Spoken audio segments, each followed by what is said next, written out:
بصوا يا جدعان، وارجو الاهتمام بسماع الفيديو ده لان الكلام ده مهم. مبدئيا انا عمري في حياتي ما شفت داعية ليه تأثير على الشباب خصوصا زي الشيخ حازم شومان، لانه بيفكر بدماغهم وبيدخل من حتت حلوة قوي، زائد انه كمان راجل مثقف جدا وباحث رهيب وبيعرف يستدل من القرآن والسنة على اي موضوع حلو جدا، برضه ايات واحاديث ممتعة.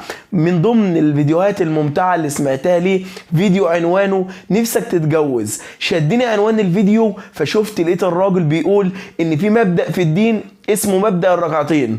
اي حاجة نفسك فيها قوم صلي ركعتين واطلبها من ربنا، قول له نفسي في كذا، ولله المثل الاعلى. لو ليك طلب عند حد بتتوسل ليه وتقول له انا عايز كذا، فتخيل ده الكريم. يعني كمان في حديث فيما معناه ان الله يستحي ان يرد يد عبد حين يرفع يده له. المهم انا من فترة ماشي على المبدأ ده وقلت هجرب. حقيقي انا الحاجة اللي بطلبها بحس انها تتحقق، وفي والله حاجات كتير جدا اتحققت وحياتي اتغيرت جدا في امور كتير كان سببها الفيديو والمبدأ ده، على الرغم ان في فروض بضيعها وذنوب كتير، الا ان ربنا بيعاملك احسن وبيحقق لك مرادك رغم ذنوبك. صدقني انا بنصحكم وبنصح نفسي ان ده المبدأ المطلق ليا في حياتي من النهارده. كل حاجه نفسي فيها اصلي ركعتين واطلبها من ربنا حتى لو ايه، ونحسن الظن في الله انها تتحقق، لان ربنا عند ظنك بيه. جربوا صدقوني الموضوع مهم جدا. لا تنسوني من صالح دعائكم